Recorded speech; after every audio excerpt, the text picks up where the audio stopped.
پتہ ہے کیا، جب شیطان بہکاتا ہے نا تو وہ ہمیں بہت پیار سے سمجھا رہا ہوتا ہے کہ ابھی یہ کام کر لیں، بعد میں نہیں کریں گے، اللہ سے توبہ کر لیں گے۔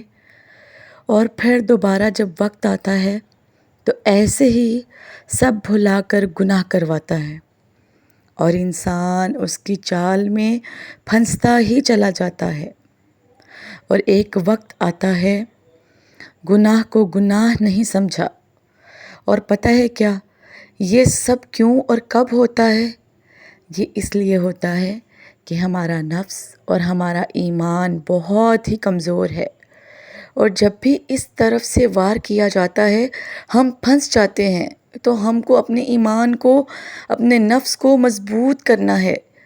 یہاں سوال یہ آتا ہے کہ نفس کو کیسے مضبوط کیا جائے؟ تو اس کا بہت ہی آسان طریقہ ہے کہ نفس کی تربیت کی جائے۔ ایمان کو مضبوط کرنے کے لیے اللہ سے رجوع کیا جائے، معمولی سے گناہ کو غلطی سمجھ کر غلط سمجھا جائے اور اس کو وہیں روک لیا جائے۔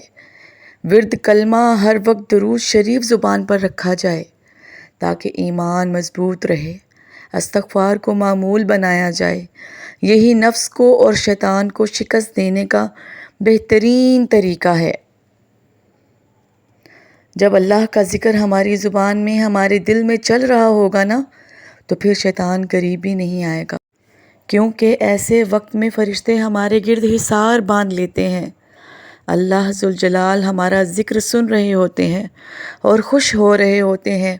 گناہ کے کام میں شیطان انسان کو ایسی لذت دکھاتا ہے کہ انسان مجبور ہو جاتا ہے گناہ کرنے پر اللہ نے اپنے بندے کے لیے توبہ کا راستہ آخری سانس تک کھلا رکھا ہے، اور جب بندہ شیطان کو شکست دے کر اللہ کی طرف رجوع کر لیتا ہے تو اللہ بھی اپنے بندے کی توبہ قبول کر لیتا ہے، کیونکہ اللہ تو ہماری نیتوں کو، ہمارے دل کو دیکھ رہا ہے نا۔ تو ہمیں ہر لمحہ توبہ کرتے رہنا چاہیے کہ ہم جانے انجانے میں بہت سے گناہ کر لیتے ہیں، تو اپنے رب سے توبہ کرتے رہو، گناہ کو گناہ ہی سمجھو اور نیکی کا راستہ اختیار کرو، اور اللہ کی رحمت پر یقین رکھو۔ اللہ کی رحمت اس کے غضب سے زیادہ ہے۔ یقین رکھو، سیدھے راستے پر چلو، اور اپنے نفس کو ہم خود اپنے قابو میں کر سکتے ہیں، اور اپنے نفس کو اور اپنے ایمان کو خود مضبوط کر سکتے ہیں۔